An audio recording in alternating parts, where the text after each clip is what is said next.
Rajaku memerintah sampai selamanya. Rajaku memerintah sampai selamanya.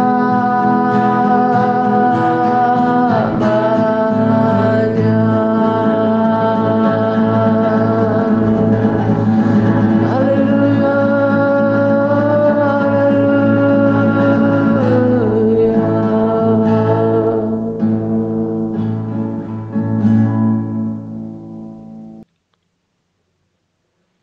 Shalom semuanya. Salam damai sejahtera untuk kita sekalian. Pada kesempatan ini saya akan berbagi rema.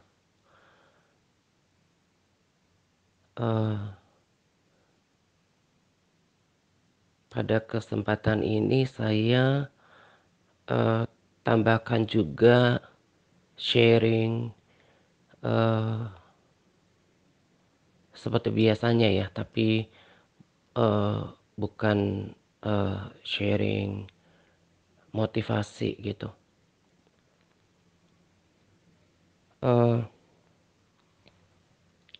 Hampir semua sih apa yang saya bagikan adalah hal-hal yang sederhana yang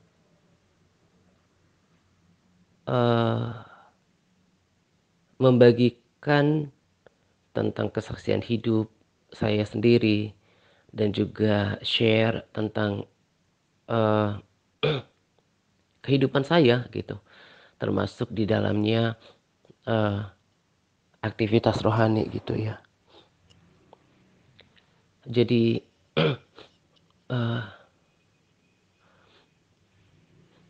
saya sangat menikmati setiap hari bersama dengan Tuhan. Saya mengucap syukur untuk segala perkara yang Tuhan izinkan terjadi dalam kehidupan saya, karena semuanya itu mendatangkan kebaikan. Tuhan itu tidak mungkin jahat gitu. Kenapa? Karena bagaimana mungkin selain fakta Alkitab ya, kebenaran bahwa dia Bapa yang baik, bagaimana mungkin dia berbuat jahat terhadap orang yang terhadapnya dia udah mati gitu, memberikan nyawanya. Tak akan mungkin Tuhan berbuat jahat, sama seperti dirinya tidak mungkin berdusta. Gak akan bisa diterima bahwa Tuhan itu akan berbuat jahat. Lalu mungkin ada yang bertanya, gimana dengan penghukumannya? Penghukumannya itu adalah sisi dari keadilannya, bukan kejahatannya. Tuhan itu gak mungkin jahat, gak mungkin berdusta gitu. Jadi semua yang terjadi pasti mendatangkan kebaikan. Pada sharing sebelumnya juga saya sudah katakan bahwa lewat hal-hal yang tidak mengenakan bagi daging, situasi yang tidak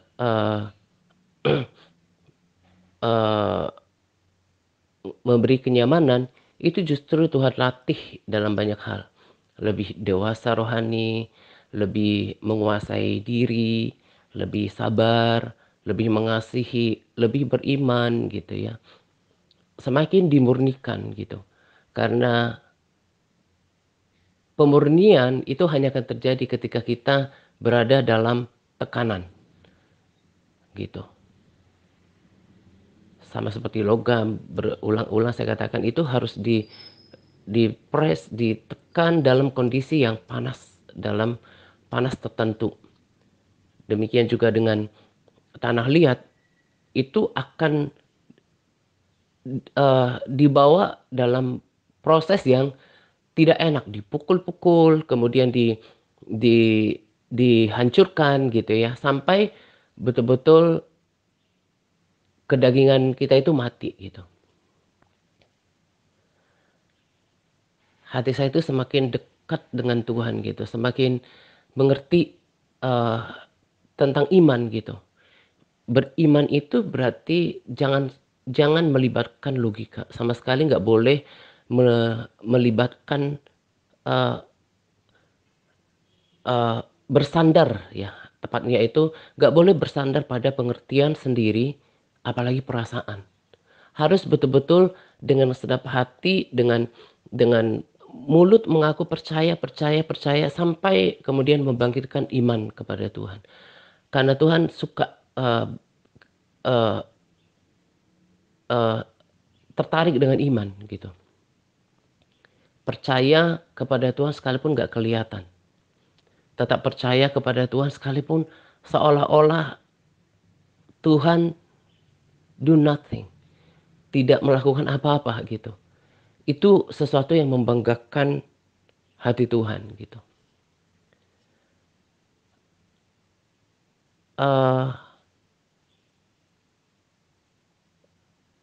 Apa hal yang kemudian membuat saya bersyukur dengan proses-proses yang tidak enak tadi adalah bahwa saya nikmati sekarang buahnya, semakin berserah kepada Tuhan, semakin uh, kembali pada persekutuan yang lebih erat gitu. Semakin nyata kehadiran Tuhan itu lewat hadiratnya, iman gitu ya. Kemudian juga berdampak baik pada aktivitas rohani saya. Kemarin kan saya sudah bagikan, akhirnya saya tergerak untuk berpuasa berselang-seling yang dry fasting dengan dry fasting atau puasa total dengan intermittent fasting. Lalu merenungkan dan memperkatakan firman Tuhan gitu.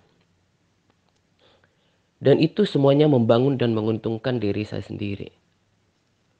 Semakin percaya, semakin berharap, semakin uh, ya yakin dan percaya pada Tuhan, semakin saya punya pikiran itu semakin terbentuk, semakin bentukannya itu semakin nyata tentang Tuhan dan tentang apa yang disediakan di depan gitu.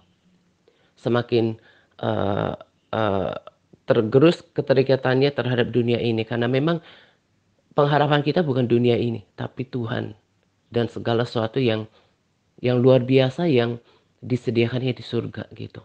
Dan itu membuat kita tetap bersukacita, tetap bersemangat, tetap berpengharapan gitu. 2 hari yang lalu rasanya saya terbangun pas jam 12 gitu ya. Dan itu ketika saya terbangun gak pakai mikir dulu gitu ya. Kita kan ketika bangun itu bahkan uh, uh, uh, ya syaraf-syaraf kita juga mungkin gak langsung siap gerak gitu ya, juga termasuk pikiran kita. Tetapi saya sadar betul ketika itu saya terbangun, suara hati nurani saya berkata bahwa uh,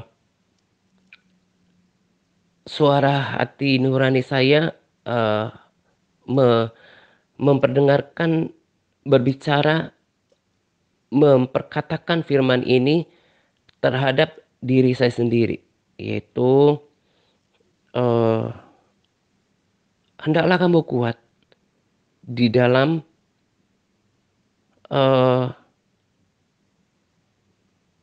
kekuatan kuasanya.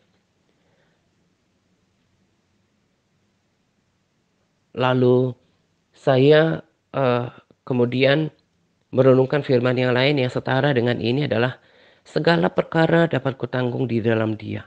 Filipi 4 ayat 13. Jadi saya sudah sering bagikan kalau mau lebih memahami firman Tuhan itu harus rajin compare dengan versi lain gitu. Supaya kita lebih diperkaya dengan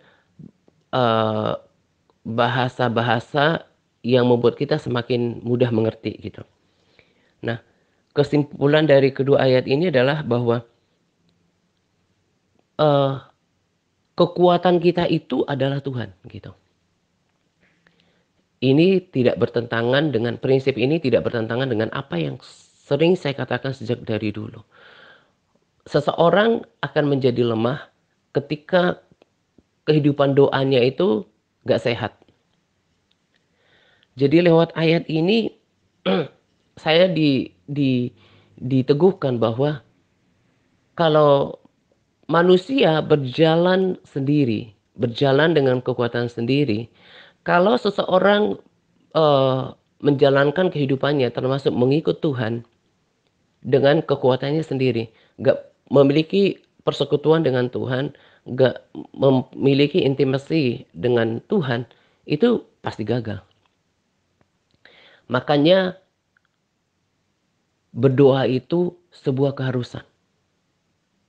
Itu yang ditekankan di dalam pelayanan ini.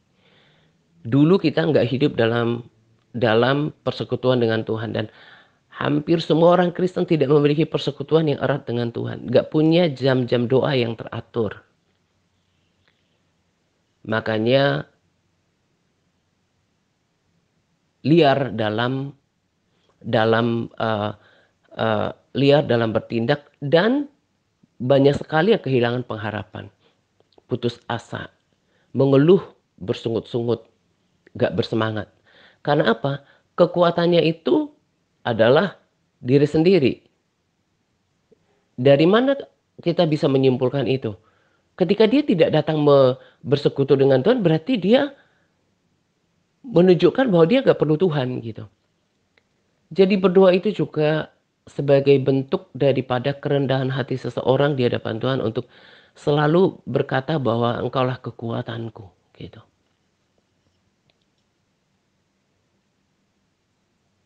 Firman ini mengajari saya bahwa kalau mau kuat di dalam kehidupan ini, dalam menghadapi kesukaran yang terjadi, tekanan yang terjadi, bahkan sampai pertandingan iman selesai, itu harus dengan kekuatan Tuhan. Tepatnya adalah kekuatan Roh Kudus yang diberikan kepada kita. Karena Bapa sudah mengirimkan Roh Kudus sebagai penolong, penghibur, pengajar, sumber kekuatan. Jadi kita harus betul-betul memiliki pergaulan yang erat dengan Roh Kudus. Akhirnya hendaklah kamu kuat di dalam Tuhan. Efesus 6 ayat 10. Di dalam kekuatan kuasanya. Terjemahan lain menjelaskan ini bahwa kita akan menjadi kuat ketika kita menyatu dengan Tuhan. Sebab tidak mudah untuk hidup dalam ketaatan. Tidak mudah untuk tetap setia setiap hari. Bayangkan mengambil bagian berpuasa, untuk setia bersekutu dengan Tuhan itu nggak mudah. Karena pertentangannya adalah diri kita sendiri. Karena kita masih hidup dalam daging. Pertentangannya akan justru diri kita sendiri, kemalasan kita, inkonsistensi kita, ketidaknyamanan kita ketika kita berpuasa, ego kita. Jadi perlawanannya itu adalah di dalam diri kita sendiri, bukan di orang lain, tapi pikiran kita sendiri, perasaan kita sendiri, ego kita sendiri. Kelemahan kita sendiri. Nah, jadi supaya bisa tetap setia, konsisten, bersemangat, taat, itu harus dengan kekuatan Roh Kudus. Makanya seperti yang tadi saya katakan, ketika kita menyatu dengan Tuhan lewat persekutuan doa, maka kita kuat. Yesus pun kuat ketika dia bersekutu dengan Bapa. Makanya yang saya mau tekankan di sini, selain pesan secara umumnya bahwa kita menyatu, pesan umumnya adalah pentingnya berdoa. Tapi yang lebih spesifik lagi adalah bagaimana kita sampai memiliki persekutuan gitu. Persatuan di dalam doa sama Tuhan. Makanya saya sudah sering katakan bahwa jangan pikir berdiam diri itu gak ngomong apa-apa, itu gak ada faedahnya gitu. Seperti wasting time. Bukan. Tapi ketika kita sanggup justru berdiam diri, kita tanggalkan semua beban pikiran kita berfokus hanya kepada Tuhan, justru itu kita terjadi penyatuan, kesatuan, perpaduan di dalam roh, maka roh kita kuat. Makanya saya sampai bagikan instrumen, rohani yang memberkati saya, supaya itu bisa dipakai selain setiap hari, saya selalu putar itu setiap hari dan sangat memberkati orang-orang juga yang mendengarkan, video itu pada komen. Mereka bersyukur ketemu channel itu karena itu membuat mereka merasakan hadirat Tuhan gitu. Apalagi ada di antara kita yang nggak bisa main gitar. Nah, itu juga bisa dipakai untuk, memandu kita fokus sama Tuhan. Saya sendiri juga gitu. Jadi ada waktunya saya, eee, menyembah dengan gitar, seperti biasanya. Ada kalanya saya mendengarkan itu karena, eee, musik itu seperti mengarahkan kita, mengawal kita tetap fokus. Memang Tuhan itu sangat luar biasa ya menciptakan musik, itu mengarahkan kita masuk, menuntun kita, memberikan ketenangan batin masuk sampai ke dalam ruang Maha Kudus, ke tempat di mana Tuhan berada. Sampai pikiran kita benar-benar tenang dan mengharapkan hanya Tuhan saja. Nah, itu terjadi perpaduan roh, penyatuan dengan Allah roh. Sehingga kita rasakan apa? Damai sejahtera, ketenangan batin. Nah, kalau batin kita kuat, maka fisik kita kuat. Sebab kekuatan kita ini kan, kita manusia ini bukan cuma terdiri dari, eee bangunan fisik, tapi roh roh juga. Kalau roh kita kuat, maka jiwa kita kuat, fisik kita kuat. Jadi lewat ini saya dimengerti bahwa jangan mengandalkan kekuatan sendiri, tapi kekuatan Tuhan. Itu pesan yang umum. Tapi yang lebih spesifik lagi yang saya mau katakan adalah kejar persekutuan dengan Tuhan. Karena kekuatan Yesus pun menghadapi, eee, penderitaan salib itu kan karena dia bergumul, bersekutu dengan Bapa, meminta kekuatan daripada Tuhan dan malaikat datang memberikan dia kekuatan. Kita juga seperti itu. Jadi jangan doa cuma rutinitas, jangan doa cuma yang penting lakukan, enggak. Tapi sampai pada esensinya, yaitu ada sampai menemukan damainya Tuhan itu sendiri. Betul-betul, eee, spirit kita itu rest, istirahat di dalam hadirat Tuhan. Tenang batinnya, rohnya kemudian diperbaharui. Sehingga jiwanya pun akan bersukacita, kekuatan baru didapatkan. Kemarin saya katakan, kalau mau tetap kuat di dalam Tuhan selain berdoa, lakukan puasa. Memang ketika kita berpuasa tidak ada jaminan langsung ada jalan keluar. Tuhan langsung membuka jalan. Tapi kekuatan baru itu pasti didapatkan kalau persekutuan yang benar dilakukan. Sehingga tiap-tiap hari akan ada kekuatan baru. Saya gak heran dengan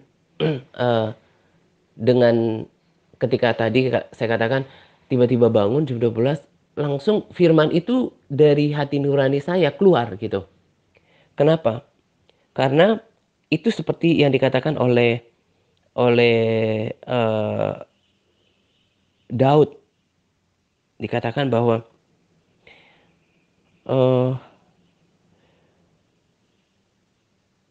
di Mazmur 16 ayat 7.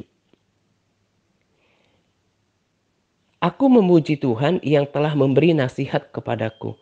Pada waktu malam hati nuraniku mengajari aku.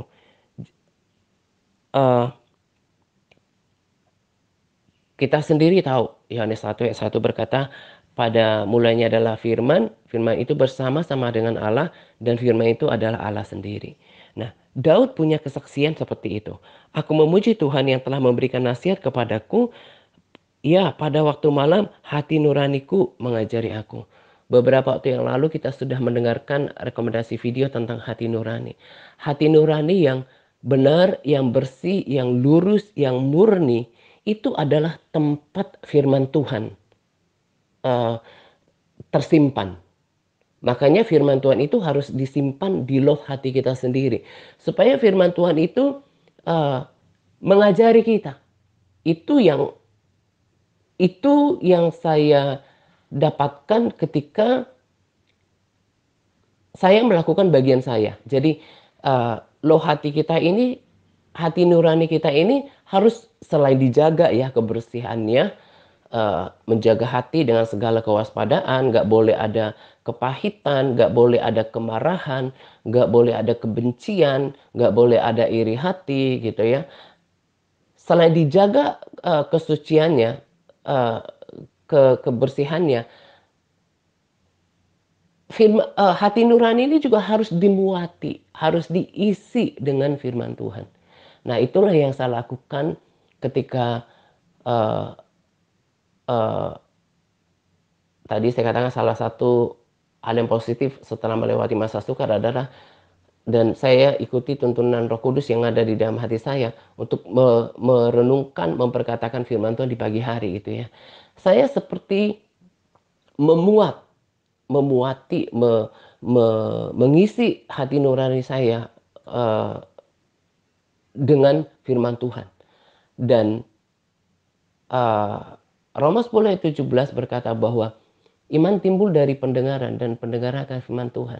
Jadi kita yang harus terus membangkitkan iman dengan firman Tuhan. Kita yang lewat kita memperkatakan, kita mendengarkan, itu iman itu akan terus ditambah-tambahkan di dalam batin kita. Lalu firman itu terus tertanam di dalam hati kita. Maka tak heran maka yang timbul adalah, yang keluar adalah firman yang dikeluarkan oleh hati nurani yang telah terisi dengan firman Tuhan tadi. Dan itu yang saya harapkan, yang saya mau nasihatkan bagi setiap orang yang mau ya, yang mau untuk meneladani. Tadi kan saya katakan yang saya bagikan itu sebetulnya ya rema, kesaksian hidup, praktek hidup gitu. Jangan lakukan semua dengan keterpaksaan. Saya belum sempat bagikan tentang rekomendasi video ya, tapi saya akan bagikan beberapa pesannya yang ada relevansinya dengan tema yang saya bagikan. Dikatakan bahwa lakukan semuanya seperti untuk Tuhan dan Tuhan akan upahi. Lakukan tuntunan pemimpin rohani seperti untuk Tuhan gitu. Jadi jangan keterpaksaan supaya dapatkan manfaatnya. Merenungkan firman, memperkatakan firman Tuhan itu seperti untuk Tuhan, dinikmati gitu. Jangan sampai baca firman tapi lupa, nggak ditanamkan di dalam hatinya. Akhirnya baca firman tapi nggak mengubah apa-apa, nggak mengubah hatinya, nggak mengubah pikiran, nggak membangkitkan imannya. Maka firman itu tak ubahnya seperti tulisan di buku-buku atau di media yang dapat dibaca di luar sana. Firman Tuhan itu berbeda. Itu yang saya saksikan dan itu yang saya pengen gitu ya. Semakin hari itu, apalagi sudah tahunan, itu harus dicek gitu ya. Bagaimana kedalaman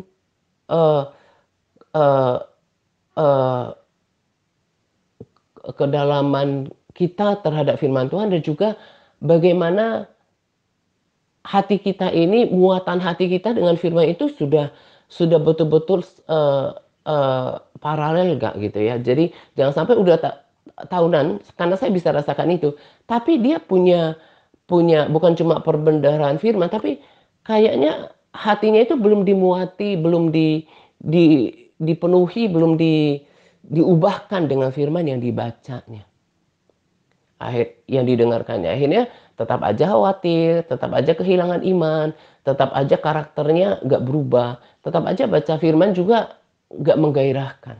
Itu kan sangat memprihatinkan. Yang ada adalah kerugian bagi diri sendiri. Jadi lakukan itu.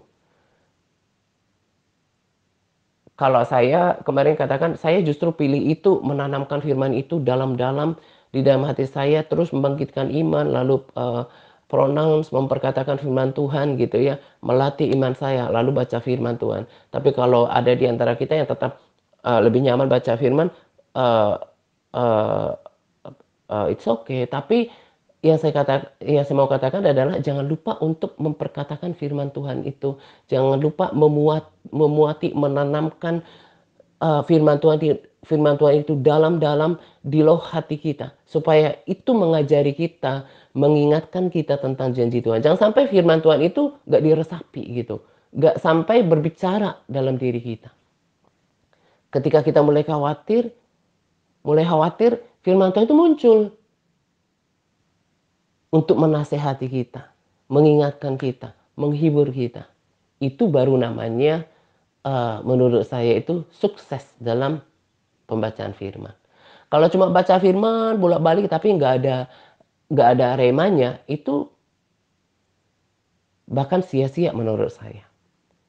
Kemarin pada rekomendasi video itu jarang-jarang kan ya di mimbar pelayanan itu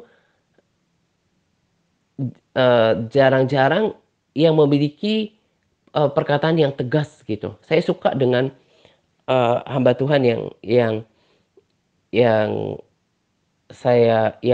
memberikan sharing firman Tuhan pada rekomendasi video terakhir.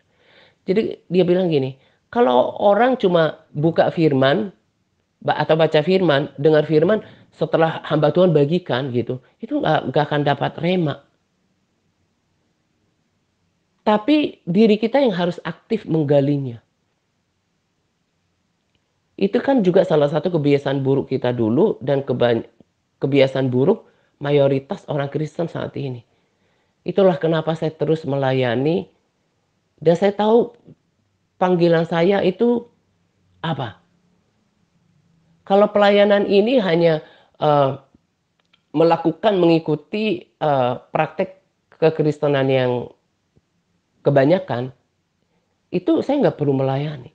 Tapi saya tahu panggilan saya adalah bagaimana setiap orang memiliki sikap kekristenan yang berubah. Sudah berkali-kali saya katakan, mau dikhotbahi oleh oknum hamba Tuhan yang besar, yang ternama, yang pinter gitu ya. Pelayanan yang besar, gereja yang besar, itu tidak akan pernah mengubahkan hidup kita, kekristenan kita, sepanjang kita tidak melakukan bagian kita.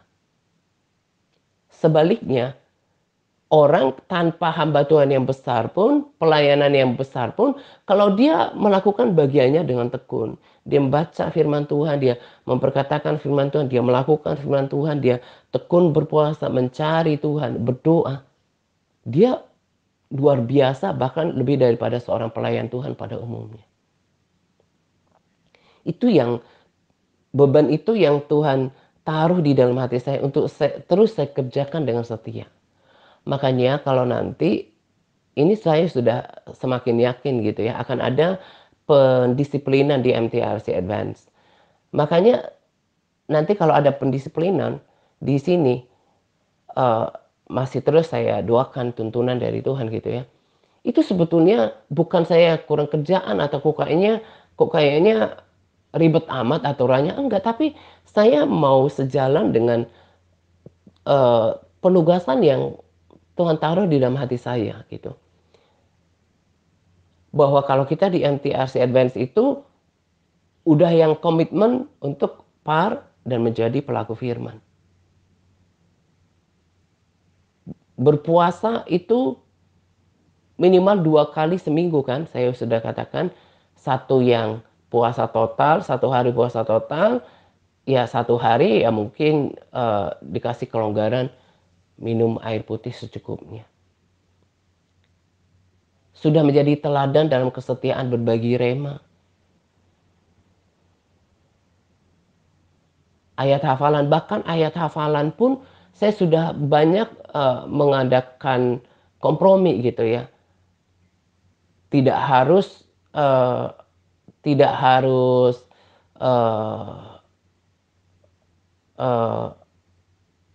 tiap minggu gitu kan. Dulu kan harus tiap minggu kan. Bobot ayat hafalannya juga sudah berkurang. Yang penting jangan sampai nggak aktif gitu. Padahal sebetulnya kalau kalian sadar, apa yang saya lakukan itu kan untuk keuntungan diri sendiri gitu. Saya nggak mau standar yang saya bangun ini menjadi rusak gitu. Apa yang dilihat oleh eh, eh, saudara-saudara yang baru digabungkan ke MTRC Advance, mereka akan lihat teladan kita kan. Oh, nanti dia bilang gini, oh ternyata MTRC Advance juga nggak semua melakukan ayat hafalan. Ini kan menjadi contoh yang buruk. Akhirnya dia juga bisa ikut-ikutan. Makanya dari sekarang saya katakan jangan sakit hati nanti kalau pendisiplinan itu akan dieksekusi gitu ya. Karena saya udah sampaikan jauh-jauh hari. Jadi kalau mau bersama-sama dengan kita di dalam komunitas ini cepat-cepat bangkit dan hitung harganya. Jangan cuma ketika sekarang eh, bangkit terus besok lagi, kan sering saya katakan kayak gerobak didorong maju. Nanti kalau udah nggak didorong, nggak punya motivasi sendiri untuk terus melanjutkan komitmen dirinya. Jadi kalau dipindahkan ke big internet, ya jangan sakit hati. Memang kualitas diri diri orang itu masih setara big internet. Di big internet saya nggak paksakan untuk uh, uh, harus ayat hafalan. Tapi ya memang akan menyebabkan kerugian diri sendiri. Kita itu nggak bagus berada di comfort zone. Harus terus ada beban uh, aktivitas rohani yang terus membuat kapasitas kita bertambah. Bahkan yang sangat memprihatinkan dan akan sangat memprihatinkan dan telah memprihatinkan adalah bagi kita lihat sendiri kan ada orang-orang yang nggak lakukan lagi par, dengan tegas saya pindahkan ke TRC. Saya katakan sudah sering kali atmosfer itu sangat berpengaruh. Atmosfer di mana kita berada itu akan mempengaruhi kita. Nah, saya ada di MTRC Advance dan Big Internet Group. Nah, yang kita lihat kan beberapa orang yang tidak lagi berada di atmosfer yang yang kental dengan atmosfer rohani yang yang yang panas, lama-lama dia dingin, lama-lama dia nggak berasa apa-apa lagi. Maka dia kembali pada kekristenan yang lama. Bahkan sekarang nggak ada lagi uh, uh, persekutuan, nggak ada lagi kontak dengan orang-orang tersebut. Dan saya nggak tahu bagaimana kekristenan mereka sekarang. Saya tadi katakan, bukan berarti harus di TRC baru orang luar biasa. Tapi kan kesaksian orang-orang itu juga berkata dulu setelah menjalankan par, menjalankan kekristenan ala TRC, kekristenan mereka diubahkan. Berarti kesimpulannya kalau nggak ikut lagi kayak par aktif dengan seperti itu kan, berarti kemungkinan besar akan kembali kepada kekristenan yang lama. Dan lama-lama ya begitu, karena gak ada lagi interaksi di dalam komunitas yang utama, ya lama-lama terpisah gitu. Pikirkan itu. Kalau di TRC saya nggak ada, di TRC grup WA saya nggak ada. Tapi tim admin ada di sana. Nanti lama-lama kan semakin jauh, semakin berjarak. Semakin jauh dari api yang semangat yang membangun kerohanian itu. Lama-lama menjadi dingin. Nggak kerasa lagi, nggak rasa bersalah lagi, maka rohnya akan biasa-biasa. Ini kan menyangkut keselamatan jiwa kita. Saya heran kalau masih ada di antara kita yang masih sangat terpengaruh dengan keadaan sekarang dari sejak pandemi 2020 ya. Kalau masih ada orang yang masih berperasaan yang lama, belum bisa adaptasi, itu mengherankan bagi saya. Saatnya beradaptasi dengan keadaan yang sukar. Saatnya beradaptasi dengan hari-hari yang sedang kita alami gitu. Jadi kalau masih lemah kayak shock gitu ya, berarti nggak move on gitu. Kita berada di dalam kondisi yang seperti ini harus bisa terima, harus bisa adaptasi dan harus bisa uh, berjuang di dalamnya. Hidupi hari-hari yang Tuhan izinkan terjadi. Berjalanlah dengan kekuatan Tuhan.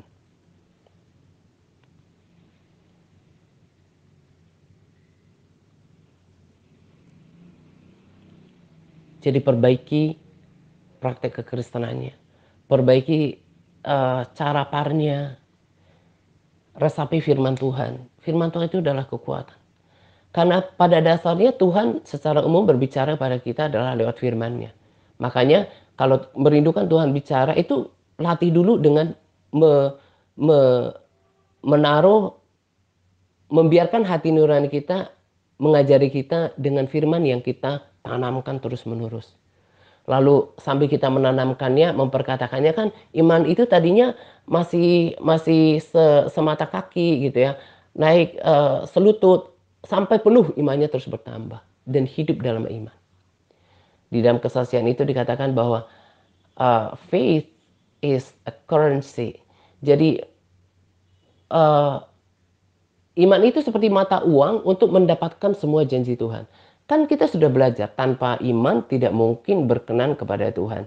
Nah, kalau ada orang berdoa tapi nggak punya iman, jangan dia mengharapkan apa-apa.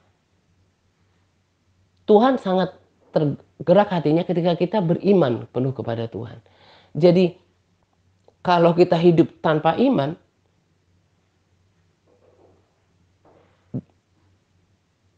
yang berasal dari firman Tuhan, ya kita semakin tak menemukan jalan dan mujizat Tuhan dalam kehidupan kita.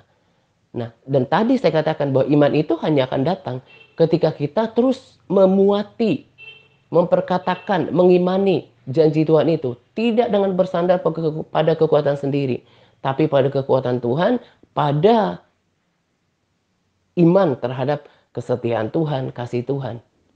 Gak bersandar apalagi pada perasaan sendiri. Jadi orang bisa lakukan par atau bahkan pelayanan gitu ya, tapi imannya itu tidak tidak aktif gitu. Makanya ikut Tuhan up and down, nggak berdampak gitu. Padahal kalau kita terus pelihara ini, selain kita akan terus mendapatkan janji Tuhan, juga kan kita harus beriman supaya kuat dalam hidup. Kita juga harus memperbesar kapasitas iman kita, bahwa kita harus menjadi pendoa syafaat at least untuk orang-orang kita kasihi. Itu yang saya lakukan. Saya terus beriman untuk jiwa-jiwa orang-orang yang saya kasih itu diselamatkan oleh Tuhan. Kalau bersyafaat tanpa iman ya nggak dapat apa-apa juga. Karena tanpa iman nggak mungkin berkenan kepada Tuhan. Tanpa iman kita nggak bisa nggak dapatkan apa-apa dari janji Tuhan. Kembali lagi pada firman Tuhan. Lakukan itu, perbaiki, koreksi. Kenapa seseorang menjadi lemah? Tadi persekutuannya nggak sehat sama Tuhan. Firman itu cuma tahu, tapi dia nggak berusaha untuk ulang-ulang, untuk rekam di dalam hatinya, nggak berusaha gitu. Orang itu malas gitu. Orang-orang seperti ini nggak mungkin berkenan kepada Tuhan. Dan di dalam pelayanan ini, sungguh hidup saya diubahkan dengan cara seperti ini. Dari kekristenan saya sudah puluhan tahun. Demikian juga sebagian besar para sahabat di MTRC Advance. Itu yang saya pertahankan, itulah panggilan saya.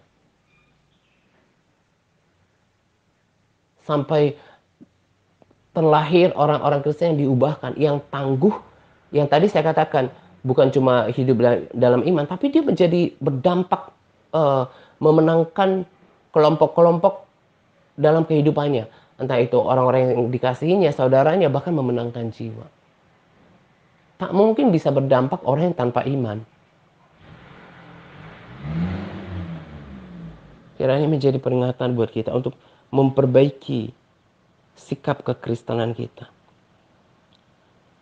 Jadi kita hanya akan kuat kalau kita menyatu dengan Tuhan. Persatuan, persekutuan itu bukan cuma rutinitas berdoa, tapi sampai benar-benar ini juga harus dilatih. Berdiam diri, mengosongkan diri, dan berfokus hanya kepada Tuhan ketika berdoa. Jadi kekuatan baru setiap hari itu harus sampai didapatkan dalam doa. Kalau nggak heran dia menjadi lemah. Jadi kalau saya lihat ya, yang lemah-lemah ini, itu sebetulnya para sahabat yang lemah ini, termasuk orang-orang yang saudara yang lemah itu udah jelas bagi saya, itu memang dia nggak temukan kekuatan Tuhan di dalam doa. Dia nggak dapatkan kekuatan iman dalam firman Tuhan. itu membahayakan dan merugikan diri sendiri. Kan mestinya malu gitu ya kalau udah tahunan baca firman, tapi kok firman itu tidak menjadi kekuatan bagi dirinya sendiri ya, nggak jadi penghiburan ya, berarti salah prakteknya. Percuma berarti melakukan semuanya. Ayo introspeksi diri masing-masing. Setiap kita punya pilihan. Mau melakukan bagian kita apa enggak. Tadi saya sudah katakan, mau dikhotbahi oleh hamba Tuhan ternama, yang punya panggung besar, subscriber banyak gitu ya. Mereka punya pelayanan luar biasa, tapi di kitanya, di dalam diri kita itu tidak akan pernah langsung mengubah diri kita sendiri di gereja yang besar. Gak akan mengubah diri kita sendiri kalau kita yang tidak berkomitmen melakukan bagian kita. Tidak berkomitmen untuk menjadi pelaku firman. Tidak berkomitmen untuk membangun kerohanian sendiri. Jadi semata-mata ditentukan oleh diri kita sendiri. Itu kenapa saya sangat aktif melakukan uh, uh, menerapkan standar itu di dalam pelayanan ini gitu ya. Harus baca firman, harus berdoa, harus berpuasa. Jadi saudara-saudara yang diundang juga ke MTRC Advance itu sudah harus dari tim admin udah minta ke mereka at least 1 kali seminggu berpuasa. Kalau belum kuat, puasa kita kan cuma setengah hari gitu ya. Boleh minum air putih secukupnya. Supaya kerohaniannya itu dibangun sendiri. Kalau nggak lakukan puasa sendiri, bagaimana alami kuasa puasa? Kalau nggak berdoa sendiri, bagaimana mengalami kuasa doa? Kalau nggak baca firman sendiri, siapa yang terus memperkatakan firman untuk dirinya sendiri? Kan harus digali, dapatkan rema. Seperti yang firman hamba Tuhan itu katakan. Harus direnungkan, digali sendiri. Dapat rema itu akan menguatkan rohnya sendiri. Kitanya yang harus aktif. Makanya saya nggak begitu tertarik dengan kebanyakan orang Kristen yang cuma sukanya live streaming, dengarkan kesaksian, dengarkan lagu-lagu rohani. Itu sebuah fakta loh bahwa orang kalau nyanyi-nyanyi memuji Tuhan itu lebih gampang. Tapi ketika masuk dalam firman Tuhan itu banyak yang tidak suka. Padahal harusnya firman Tuhan itu sebagai uh, sumber nutrisi utama untuk manusia roh kita. Lalu ditambah dengan pujian penyembahan. Hadirat Tuhan kita bisa rasakan lewat pujian penyembahan. Tapi iman itu, pengenalan akan Tuhan itu kita dapatkan dari perenungan firman Tuhan. Firman Tuhan juga akan mengajari, janji Tuhan itu ada di sana. Tuhan berbicara itu juga lewat firman. Dan orang yang sungguh-sungguh menjadi pelaku firman, itu hidupnya pasti diubahkan. Tapi kalau hatinya belum bersih, pikirannya masih liar, perkataannya belum terjaga, berarti nggak pelaku firman.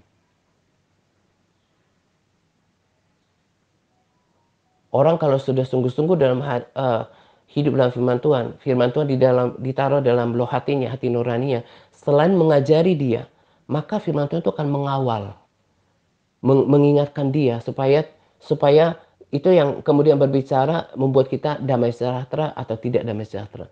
Ketika kita bertindak di luar dari firman Tuhan, hati nurani kita kehilangan damai sejahtera. Tapi kalau masih merasa biasa-biasa dengan dosa, masih biasa-biasa ketika melanggar gitu ya, itu berarti uh, firman itu belum dominan di dalam hatinya. Nanti saya bagikan teladan Daud. Daud berkata, gak ada keteledoran, gak ada perkataan yang terlanjur dari mulutnya. Banyak sekali teladan Daud semakin digali itu ya. Perkataannya itu betul-betul terjaga. Dan saya dapatkan rema, hati-hati dengan keteledoran, baik dalam berkata-kata. Banyak sekali kan orang ngomong, oh ya Tuhan Yesus. Banyak sekali kan orang yang menyebut nama Tuhan itu nggak boleh sembarangan. Terlalu sembarangan mengatakan nama Tuhan gitu ya. Bahkan keteledoran yang lain. Musa kan karena teledor kan. Makanya dia nggak sampai masuk ke dalam tanah perjanjian. Itu diperhatikan oleh Daud. Keteledoran itu sama dengan pelanggaran. Karena orang tidak bertindak hati-hatilah, maka teledor.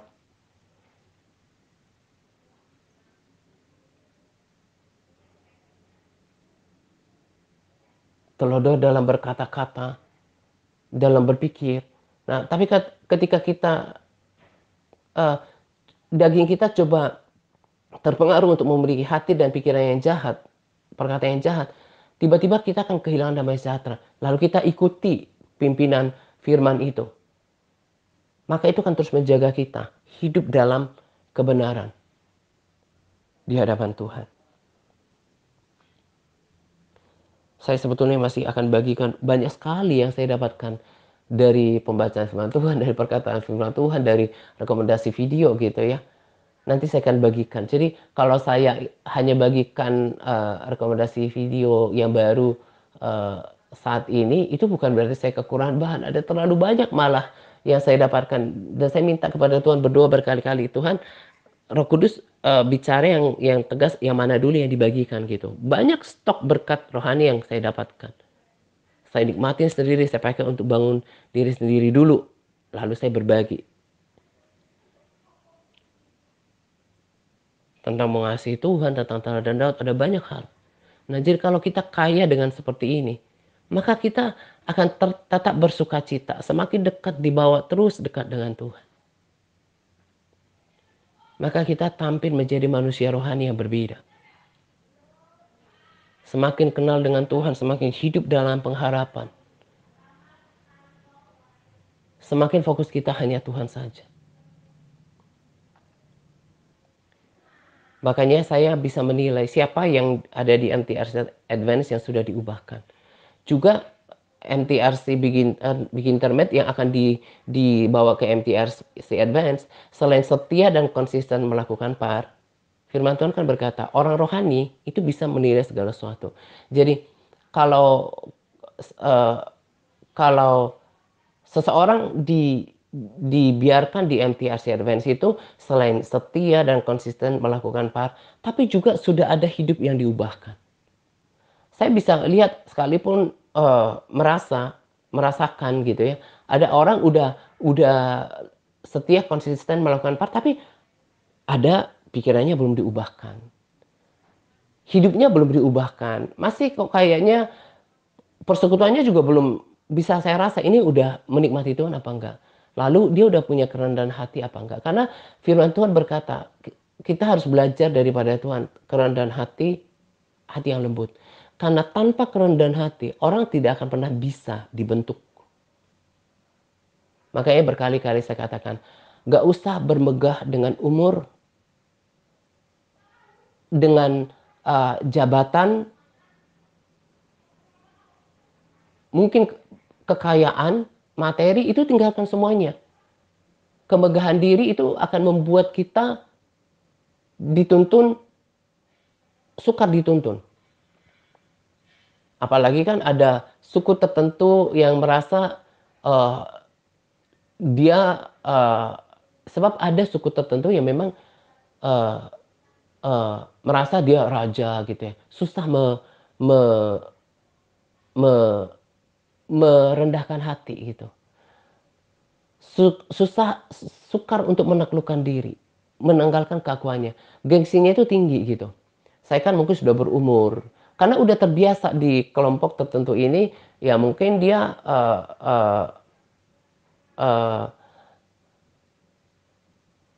laki-laki ya, suka dianggap raja gitu ya, dihormati, suka dihormati, masih punya ketersinggungan, itu nggak akan bisa dibentuk. Yesus adalah Tuhan sendiri, anak Allah. Dia belajar, bukan cuma belajar, tapi mempraktekkan kerendahan hati di hadapan Bapa. Dia taat bahkan sampai di kayu salib. Kita cuma manusia, ciptaan dari debu tanah, kita membangun gengsi kita. harga diri kita. Orang kalau nggak mau dituntun, diatur, dipimpin, itu kan bentuk daripada kesombongan. Nggak mau tahu, nggak mau nurut, itu kan bagian daripada kesombongan. Itu wujudnya. Sekalipun nggak ngaku sombong, tapi nggak punya kerendahan hati dituntun, itu itu adalah bentuk daripada kesombongan. Dan orang seperti ini nggak bisa masuk di MTRC Advance. Oh, ini masih kedagingan. Dan dampak dari ini semua adalah kerugian bagi orang itu sendiri. Gak bisa akan lebih dalam lagi dalam kerohanian, lebih dalam lagi dalam pengenalan Tuhan. Karena untuk semuanya bisa terus maju dalam kerohanian, bertumbuh, semakin mengenal Tuhan, harus ada pimpinan yang uh, yang datang dari hati yang merendahkan diri, merendahkan hati. Gak merasa sombong, merasa udah berumur, apalagi merasa punya sesuatu gitu. Itu kan kesombongan. Dan itu gak berkenan di hadapan Tuhan. Saya udah katakan, bagaimana saya katakan, saya tahu bahwa seseorang itu sombong. Gak mau diatur, gak mau dipimpin. Kan tidak harus melawan atau melakukan reaksi pemberontakan. Tapi dari sikap hatinya juga, sikapnya menunjukkan dia sombong gitu. Gak mau dipimpin, berbagi rema ya. Kemudian membuat hafalan ya, punya alasan. Kita bahkan sudah tahu pepatah umum bahwa orang gagal itu adalah orang-orang yang suka bikin alasan. Alasan inilah, alasan itulah. Yang rugi kan dirinya sendiri. Seorang pemimpin rohani tidak akan merasa rugi ketika orang yang dilayaninya itu gagal karena orang itu sendiri. Yang ada mungkin cuma keprihatinan gitu ya. Yang mendapat kerugian adalah orang itu sendiri yang suka bikin alasan. Alasan susah menghafal lah gitu kan. Nanti lihat saudaranya dia dibikin termet. Kalau terus-menerus seperti itu, walaupun bertahun-tahun, tanpa memiliki kerendahan hati untuk dipimpin oleh pemimpin rohani, sekalipun saya lebih muda mungkin dari dirimu gitu ya. Mungkin dikatakan lebih baik dari kekristenan yang lama, tapi nggak akan pernah menemukan namanya kemaksimalan, nggak akan optimal. Karena tidak mau menurut sepenuhnya tuntunannya. Nah, jadi kiranya apa yang saya bagikan hari ini direnungkan gitu ya, jangan cuma dengarkan tapi nggak disimpan di loh hatinya gitu. Begitu aja dengar langsung lupa gitu, nggak direnungkan di dalam hatinya. Maka tak heran banyak yang nggak berubah maksimal gitu. Tadi saya katakan yang ada bagi saya adalah keprihatinan, tidak akan mengubah kualitas diri saya, apalagi upah saya. Saya belajar untuk melakukan segala sesuatu seperti untuk Tuhan. Bahkan membuat capas pun kadang-kadang ada kedagingan yang menggoda. Ngapain sih udah uh, uh, sebutkan saya sampaikan di sharing gitu ya. Ngapain saya lagi bikin capas gitu ya. Tapi saya belajar untuk mengingatkan diri saya sendiri. Lakukan semuanya seperti untuk Tuhan. Membuat rema juga seperti untuk Tuhan. Jangan asal gitu ya, seadanya gitu. Ini juga rasanya baru pertama kali saya katakan ya. Ada orang-orang yang tidak bersama dengan kita lagi. Ketika membuat ayat hafalan, itu asal gitu. Ada orang, bukan cuma satu orang, orang-orang tertentu yang dengan gayanya yang terlalu santai, dia membuatkan dengan pakaian seadanya gitu ya. Ini maksudnya ini enggak berbicara tentang harus pakai pakaian formal ya, tapi maksudnya kalau kembali kepada firman, lakukan segala sesuatu seperti untuk Tuhan. Saya aja kalau doa di rumah kan pakai celana pendek, tapi saya nggak nyaman. Saya pakai ada celana panjang santai, saya pakai celana itu karena harus sopan menghadap Tuhan. Sekalipun nggak harus kayak pakai kemeja gitu kan. Orang-orang ini sudah nggak ada lagi di tempat ini. Saya yakin dengan apa yang saya mengerti. Dari sikap seperti ini aja udah kelihatan orang-orang ini bukanlah orang-orang yang menghargai Tuhan. Dengan santainya di kendaraan, inilah ayat hafalan saya, atau berikut ayat hafalan saya, modul saya gitu ya, dengan santainya sambil kok kayak main-main gitu ya. Di dalam kendaraan yang kendaraan juga berisik gitu.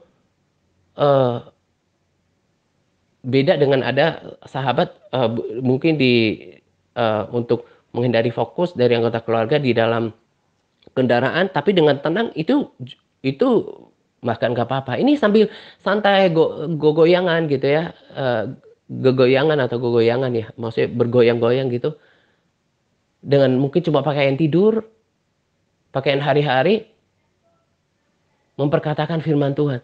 Itu nggak seperti membuatnya melakukannya untuk Tuhan. Dan saya katakan saya nggak ragu dengan apa pengertian-pengertian yang saya dapatkan dari Tuhan, bahwa ini memang orang nggak menghargai Tuhan, tidak menghargai Tuhan, dan tak heran kalau orang ini nggak bertahan di dalam kelompok yang lebih lebih optimal ya, tersingkir aja tuh. Orang-orang sahabat setia saya yang teladan melakukannya dengan rapi. Kalau di gereja lama saya itu namanya liturgi, memperkatakan firman Tuhan. Itu juga kan berbagi firman Tuhan. Lakukan dengan sopan, lakukan dengan uh, sikap seperti untuk Tuhan. Makanya saya dari hal-hal kecil saja saya bisa menilai hati orang dengan Tuhan. Gak usah dengan sikap yang besar. Saya bilang kelihatan banget orang ini kok kayaknya asal gitu. Yang penting melakukan tugas sambil di jalan, sambil nggak benar-benar dengan hati tenang dia mengucapkan perkataan, mintalah maka akan diberikan kepadamu, carilah maka kamu akan mendapat, ketoklah maka pintu akan dibukakan bagimu. Itu kan seperti memberitakan firman juga harusnya, memperkatakan perkataan Tuhan. Nggak seperti orang-orang tertentu itu, shalom, inilah ayat hafalan saya, bla bla bla, modus segala macam. Tapi ngomongnya juga nggak diresapi. Bagaimana mungkin orang mau terberkati gitu ya? Asal. Dari hal-hal seperti ini aja udah ketahuan. Nggak seperti untuk Tuhan. Tuhan nggak berkenan dengan orang seperti ini. Jadi kalau dengarkan peringatan seperti ini, masih ada kesempatan untuk berubah.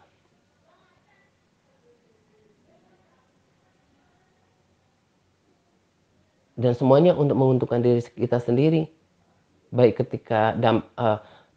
dampak daripada par kita, juga upah tersedia di surga. Saya sangat bergairah dengan apa yang kesaksian yang saya dengarkan belum lama ini. Dan itu confirm dengan kesaksian Pastor Park.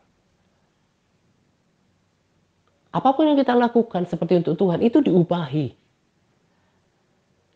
Buat modul, untuk Tuhan. Bagi Rema, untuk Tuhan. Buat ayat hafalan, untuk Tuhan. Jangan kayak terpaksaan gitu. Ngomongnya aja udah kayak terpaksa gitu. Kesel gitu. Rugi nanti. Di dunia ini kan Tuhan berikan kita kesempatan. Mau tahu, kalau sadar, itu sebetulnya kita diberikan kesempatan bertanding dengan iman, bertanding mengumpulkan upah nanti dalam kekekalan. Diberikan waktu, arena untuk merebut, bukan cuma hidup yang kekal, tapi mengumpulkan sebanyak mungkin upah di dalam kekekalan. Kalau sadar ini, maka semuanya akan dilakukan dengan sukacita. Saya sangat berharap apa yang saya berikan ini jatuh di dalam hati yang baik, telinga yang mendengarkan, supaya keprihatinan saya itu terus berkurang. Miliki hati nurani yang bersih, yang dimuati dengan firman Tuhan. Terus latih beribadah, bersekutu dengan Tuhan, termasuk berpuasa. Jangan mengeraskan hati. Karena itu akan hanya membawa kerugian sendiri, bahkan kebinasaan diri sendiri. Ini saja yang saya mau bagikan pada kesempatan ini. Dan berbahagia, diberkatilah setiap kita yang punya kerendahan hati, hati yang bersih untuk menerima sharing ini. Dan akan terus bersama-sama memiliki kesaksian hidup bersama-sama dengan saya dalam pelayanan ini. Dan rindu suatu saat nanti. Ini kerinduan, salah satu kerinduan saya loh, kita bersama-sama dalam kekekalan dan terima upah gitu. Saya nggak mau cuma aku yang terima upah gitu, tapi kita semua diupahi oleh Tuhan dan bersama-sama dalam kekekalan. Amin. Selamat menjelang doa pagi untuk kita sekalian. Semangat berpuasa kepada setiap kita yang bersemangat dalam berpuasa. Semangat par. Tuhan Yesus memberkati kita senantiasa. Amin. Kamu saja yang layak dipuji dan disembah. Kamu saja yang layak dipuji dan disembah. Rajaku memerintah sampai selamanya.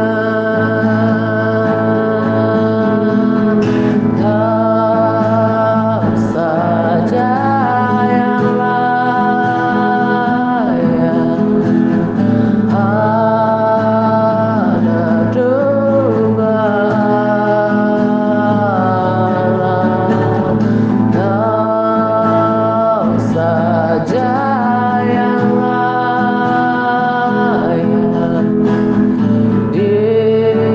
dipuji dan disembah. Rajaku memerintah sampai selamanya. Rajaku